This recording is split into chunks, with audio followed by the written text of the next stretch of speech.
আসসালামু আলাইকুম। আশা করি সকল ভালো আছেন। আলহামদুলিল্লাহ আমরাও ভালো আছি। হঠাৎ করে চলে আসলাম আবার কাতার। আমার হাজবেন্ডে হঠাৎ করে কইরা কি তোমার টিকেটকে হইলেছি তুমি আইও। আমার ভাইয়া আমারে লইয়া যাইরা ঢাকা থাকি ফ্লাইট ডাইরেক্ট সিলেট থাকি পাইছেন না, যদি সিলেট থাকি পাইতা ভালো হইল নে। ঢাকাত গিয়া কি অনেক অপেক্ষা করা লাগবো 4-5 ঘন্টা, এর বাদে ফ্লাইট দিব কাতারের।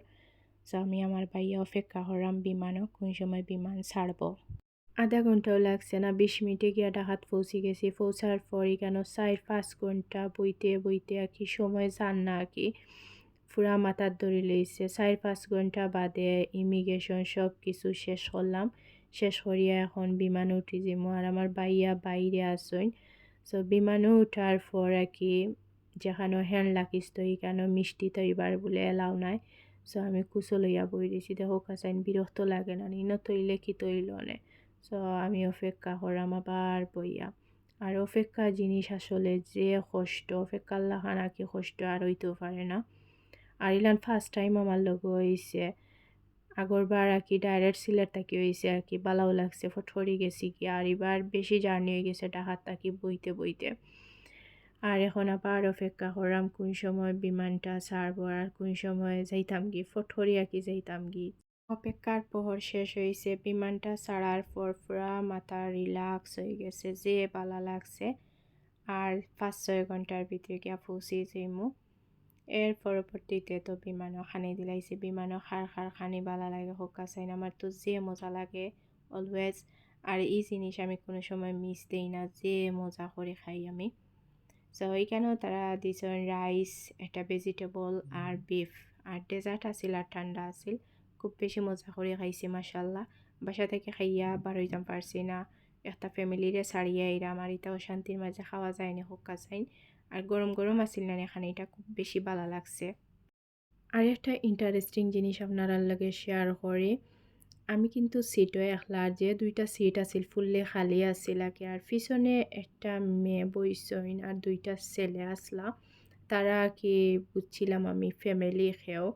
কত সময় বাদে মেয়েটাই আমার খর আর কি আমি কি তেমন আইতাম পারিনি। এরপর আবার জিজ্ঞেস করে তাই আর কি কেউ কিছু হইব নি বিমানে, বললাম না কেউ কিছু হইতো নাই। এরপর তাই না আইসে নাকি, মেয়েটা আইসে আওয়ার পর আর কি তাই খর আর কি 2টা ছেলে আর কি তাইরা খালি মা তাইরা তাই বিরক্ত ফিল করছে। আমি হয়েছি সমস্যা না তুমি ওখানে বউ। এরপর তো তাইর স্টোরি শুরু করছে, তাইর কিলান বিয়ে হয়েছে, খার লগে বিয়ে হয়েছে, তাইর বাড়ি খানো, তাইর হাজবেন্ডে কিলান তাইরে নিরা কি সব তা গফরের। আর আমার শুনতে পালাও লাগে আর কি, সময়টা পালাও যার। আর একটা জিনিস আমি মানুষের সত্যি ইগনোর করতাম পারি না, তাইর মাতগুলো আমার খুব বেশি ভালো লাগছে। হঠাৎ করে একটা কি তাই আমার কোয়েকশন করছে আর কি, বিমান যেহেতু উঠিছে আমি কি তার ডরাইছি নি। আর তাইরে আমি আনসার দিতাম কি আমি আসতে আসতে শেষ, তাই কিন্তু যে ডরাইছে তাই আমার লগে গফ করে রাখি। আর আমার আসি দেখিয়া তাইও আসের সত্যি একটা সহজ সরল মেয়ে হইলে তাই আমার কিলান কোয়েকশন করে দেখোকা। আর আসলে মেয়েটা খুব সহজ সরল, আমি যেন রেকর্ড করলাম তাই মাতগুলা আমার খালি আইয়া খানো লাগে। সত্যি আমার যে ভালো লাগছে মেয়েটার গল্পগুলা। আর একটু পর তো ল্যান্ড করিলে হামাদ ইন্টারন্যাশনাল এয়ারপোর্ট। এই জিনিসটা আমার যে ভালো লাগে যে তুয়া কি তারা হয় নাকি। মাশাল্লাহ মাশাল্লাহ, রাতকের ভিউটা দেখো কত সুন্দর।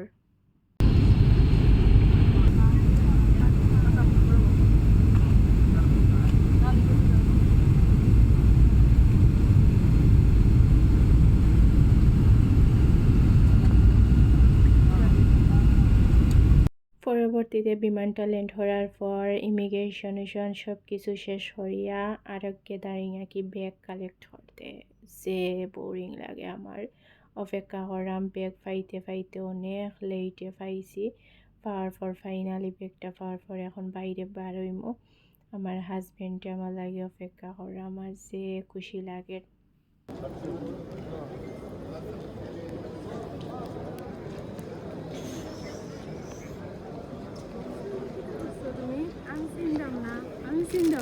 ফাইনালি তার লগে দেখা হয়েছে মাশাল্লাহ, তাই না আমারে যে সুন্দর সারপ্রাইজ দিয়েছেন, যে ভালো লাগছে সত্যি। আর কত সুন্দর গোলাপ ফুল নিছেন দিয়েছেন লগে, কিন্তু সুইটও নিছেন, সুইট কিন্তু খাইয়া খাইয়া আইছি। আর সুইট আমার সত্যি যে পছন্দ। আর গোলাপ ফুল তো মেয়েদের অলওয়েজ পছন্দ, আমার যে ভালো লাগে। সো আজকের ভিডিওটা আপনার কাছে কেনার লাগছে অবশ্যই কমেন্ট করে জানাইতে ভুলবা না। সবাই ভালো থাকবা, সুস্থ থাকবা। আসসালামু আলাইকুম।